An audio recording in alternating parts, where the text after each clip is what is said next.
if you are doing a brand authenticity study, you're going to test your brand against your competitors and see how you stack up. But that's also why we conducted this pilot study. We tested over 100 brands, so we do have some benchmarks that we can use for clients if that adds extra context to the results.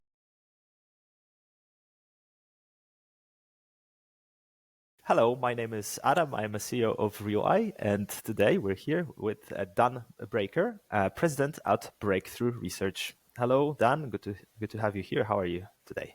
I'm good, Adam. I'm good. Yeah, thank you for having me here. I'm excited to talk to you today. Absolutely, me as well. So we usually speak about topics related to market research with some variations. If someone is someone is having some different role or different approach, then we are trying to tackle this particular role. In your case, it's going to be about brand authenticity. So my first question is, why is brand authenticity so authenticity? Is that correct? Yeah. It's a little hard to say sometimes. Yeah. Why is it so important in these days, and where did the idea came from to measure brand authenticity? Yeah. So it's a very good question. This is a methodology that we developed recently. We conducted a pilot study just last year where we developed the methodology and tested a bunch of different brands and also tested the authenticity of people. And have started to share that with our clients and present it at conferences and things like that. And the reason that we came up with it is a little different than the reason why we come up with some of our other approaches. We have a suite of proprietary approaches that we use at Breakthrough based on behavioral science and based on psychological research. And typically when we come up with a new approach, either we've noticed something in academic research that we think is interesting, that we think can fit into market research. So we'll adapt it into a type of question or methodology that can fit into market research. Or sometimes clients come to us with a question. They say, hey, we're trying to figure this out. Can you help us come up with a new methodology? And so we'll come up with something there. With brand authenticity, it was very different. We actually noticed that people's expectations of brands were changing, right? People weren't just thinking of brands as something that I might want to buy or I might want to use. Consumers more and more were having greater expectations of brands, that they were expecting brands to align with their personal values or expecting brands to do something meaningful in their community or just expecting brands to have this higher level or deeper level of connection. And we were noticing this more and more in the brand work that we were doing, and we're just thinking about what that meant. And we decided we have to come up with a new methodology to reflect this and to measure this. And that's how we came up with brand authenticity. After thinking about this for a while, we started to realize that consumers were really, really craving for brands to be authentic. They weren't just delivering some sort of experience or service that they needed. They wanted more than that. They wanted that authenticity on the part of the brands. And that idea kind of sparked our path down to creating this methodology and conducting our pilot study last year. Okay. I was reading your report. The next question is basically, are there any interesting findings? Therefore, before asking this question, is there, I assume that there's something like positive brand authenticity, like you have some positive vibrations to the brand. You may also have some negative vibrations, and you can be on the neutral level. And is this methodology covers all three? And how risky is to be in this red zone? Is it something like people break up with you immediately if you go there with your brand? Yeah. Well, the short answer is that it really depends based on the brand, based on what your brand does for people, based on your brand's role in your category and in the marketplace. But it can work very differently for different kinds of brands, right? There are certain brands where authenticity is essential for them to connect with consumers. And, if they're lacking that authenticity, that connection really isn't there. And that can impact your purchase interest, your loyalty, your brand appeal. And that works the way for most brands, honestly. We did see for the majority of brands, there is a strong correlation between your brand being considered authentic and your brand having strong purchase interest or loyalty. There are some brands, however, that are exceptions. There are some brands that are just so essential that we need them so much in our lives that they can have strong purchase interest despite not having that authenticity, right? So we saw a lot of technology brands were like this, right? Google and Microsoft and things like that are brands that we really use them in our everyday lives, and we kind of need them, and we don't necessarily see them as authentic, but Mm-hmm. that doesn't necessarily interfere with the purchase interest, right? We need to use Microsoft products. We need to use Mm-hmm. Google for our search. Amazon did this as well, right? Amazon is so ubiquitous today because they have such competitive pricing and such fast delivery and all those other features. We saw that a lot with energy brands as well. We need energy to fuel our cars. So we have strong purchase interest for brands like Exxon and Shell, even though we don't see them as authentic. Mm-hmm. Now, that being said, doesn't mean that authenticity isn't important for those brands, right? Because if you're an energy company and you're trying to make a move towards clean energy and you're putting out messages to consumers based on that and saying that, hey, we're changing, we're bringing more clean energy into our brand, they're more likely to believe you if they see you as authentic. Mm-hmm. So even though some brands can achieve purchase interest without authenticity, authenticity can still play a very important role for those brands too. And how is it like in real life, in real examples? Because it sounds like authenticity is like the new tool, new leverage for marketers. Because at the bottom line, there's always like sales and the numbers need to be like positive, cash positive. So isn't it like there's a new tool in the hands of marketers, measurable tool that is called Yeah. authenticity, and you can kind of like simulate the authenticity, hear what people want to hear, listen to what people want to see, and then pretend to be authentic. And is it also measurable within the tool sets that you are the methodology that you are covering? Yeah.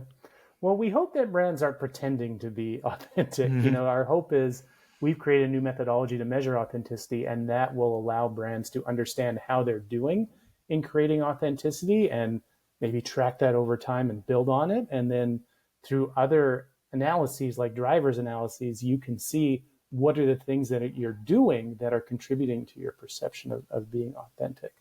So, that's why we built this methodology. It's a quantitative approach, and you can build that into your studies or into your tracking systems and look at this new lens of how your brand is doing. And then again, find out what kinds of consumers are finding us authentic. What actions that we're taking are making us seem authentic. That's how we're talking to our clients about using this new tool in their brand research. Nice. I've seen in the report that you were also comparing actors. And just out of curiosity, to narrow down the methodology itself, is it more about these implicit reaction times, whether you're displaying two faces and asking which one you trust more, which one would you trust, which brand would you trust, which brand do you think is more authentic, and so on? Is it like this, measuring these implicit reactions, or? So this tool, I think there's a couple parts to your question there, so I'll break this down. Mm-hmm. This tool is not an implicit tool, and it doesn't use reaction time. We do have other tools that we use to measure implicit associations, Mm-hmm. both implicit emotions and implicit equity associations. But this tool is stated, it's rational, it's grounded in behavioral science, but it's not an implicit tool. The way this tool works is we have different dimensions that ask people, when you think of this brand, do you feel that they're aligned between what they say and what they do? And do you feel that their public actions are aligned with their private actions, what they do internally as a company? And we have some different questions about that to see how aligned people feel these brands are. And then what they do is we built this proprietary scale where they drag those dimensions together if they feel the brand is aligned on them, or they pull them apart Mm-hmm. if they feel that they're not aligned. And that's where the behavioral science comes in. That's a psychological term called embodied cognition, which states that if you physically pull things together, that shows greater alignment and greater trust in those items. And so that's why we built that proprietary scale. And so the respondent will do that for a series of these dimensions to see if we feel that the brand is aligned on these or not. And we combine those into a score that's our authenticity. So that's the first part of your question. Mm-hmm. The second part of your question is we did also test authenticity of some people in our pilot study as well, which is a great application for this methodology. The idea came from brand authenticity, but you can measure the authenticity of people with a similar approach. And we measured the authenticity of some celebrities, some athletes, some politicians, just different famous people, and found some really interesting results there as well. Any example worth sharing with our audience? Yeah, there's some interesting results. We tested politicians is a great application of this. So we tested the authenticity of Joe Biden versus Donald Trump. And as you would expect, the results were very, very aligned with what political party you're affiliated with, right? So there were some interesting results there. We also had some interesting comparisons of Mark Zuckerberg versus Elon Musk was a very interesting pairing that we had. We also had some different athletes, like we tested LeBron James and some different people like that. So the results are there in our report. I don't want to give too much of them away, but it was just kind of fun testing these different celebrities and kind of pitting them against each other. Super nice. So if you, dear listeners, are interested in seeing the results, then the report is available online, and you can just take a look at the results and dig into the methodology as well. One question here: you are always referring to this authenticity as versus. So there's always Trump versus Biden. There's always something versus something, or someone versus someone. So is there a global benchmark that, like, I don't know, if I score 76, but there's no one on the opposite side, could someone tell that this is good or bad, or it's just the number and without comparison it doesn't mean anything? That is a great question. A lot of it is really relative. So if you are doing a brand authenticity study, you're going to test your brand against your competitors and see how you stack up. But that's also why we conducted this pilot study. We tested over 100 brands, so we do have some benchmarks that we can use for clients if that adds extra context to the results. Mm-hmm. Yeah, that makes sense. Okay, jumping into the next question about what tools, metrics, and especially at the behavioral level, are you using for such measurements? So we're back again at the score. Is it like 0 to 100%, or you're kind of like narrowing it? So for authenticity, we have those different dimensions that I talked about, right? Like how well do you feel that the brand's actions align with what they say? And how well do you feel that what they do in public aligns with what they do in private? And so we have those series of questions and we combine those into a score. So you get a score essentially from 1 to 100 about your authenticity based off of those series of questions. Okay, thanks. So I'm going to go back to the very first question. So how did you get into the market research field, and how did you get into the basically authenticity measurements? So I've been in market research for a long time. I was in school and university, and I was studying psychology, and I was working in a lab with one of my professors in behavioral psychology. And at the time, I actually thought I wanted to become a professor. That was kind of my plan. But over time, I just found the academic world moved a little too slowly for me. I was interested in something more fast paced, and I was really interested in business as well. So this is the part that's going to make me sound old. I saw an ad in the paper for a market research job. Exactly, yeah, in the newspaper, because that's how we used to find jobs.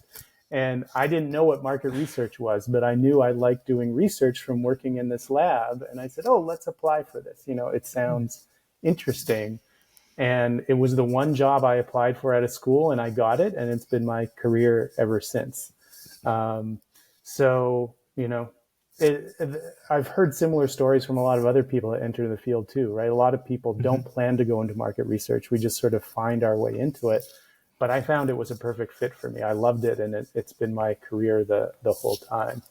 So that's how I kind of got into the field. And then how we came to develop this approach is, at Breakthrough, we use a lot of traditional kind of measures like anybody else, right? We do surveys, we do focus groups, we do advanced analytics.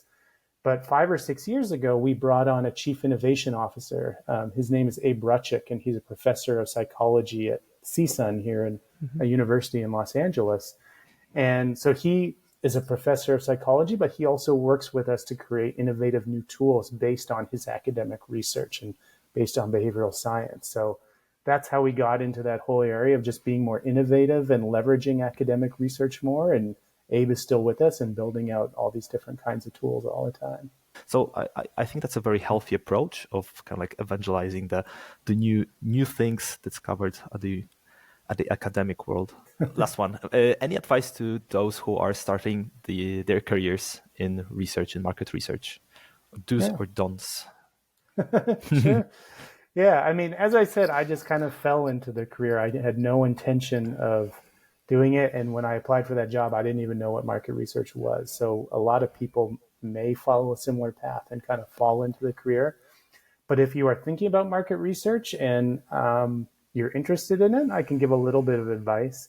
I mean, I would say if you're in school and you're planning on a market research career, we often think of statistics as being important for market research. So it helps to know your numbers, but there are also so many other parts of being a good market researcher, right? Like storytelling is a really, Mm-hmm. really important part of the business, and being able to tell a story from data, or just understanding business in general, understanding how companies work, what types of strategic decisions are companies trying to make. So understanding business is a really big part of it too. And these days, as I'm sure you know, technology is becoming a bigger and bigger part of the industry. So learning about technology, learning about AI, that's really growing very quickly as a part of the industry. Learning about all those kinds of things can help you get a start in market research. And then I would also say if you're finished with school and you're starting your career, you're actually working in market research, the biggest advice I tend to give people is just be curious, Ah, right? If you're, props. I wanted yeah, to say that we had a previous interview with few other people from market research, and they said the same. Be curious. yeah, it's totally true. And it's especially important when you're starting out, because honestly, when you're starting in market research, some of the tasks you're doing might not be that interesting, right? You're probably going to be checking data and checking programs, and those are good tasks to do, but they of themselves are not the most fascinating parts of the business. But if you're curious and you're saying, hey, I'm checking these data, but I want to understand, why did we ask this question in this way? Why are we analyzing the data in this way? What is our client trying to accomplish here? What are they trying to learn? Then it's a really fascinating space, and it really sets a path for growing in that role. So yeah, I agree with whoever you were talking to before. I think be curious is one of the best things you can do. Super. I really hoped you were going to say it. You were able. Yeah. Okay. Thanks, Dan. That's it. That's it for today. So thanks so much for joining me here for this short interview. For the audience, I hope you enjoyed it. And if you would like to learn more about brand authenticity and measuring it, Google breakthrough research, and hope you enjoyed it. Great. Thank you so much, Evan. This was a lot of fun. I really appreciate it. Thanks, and bye bye.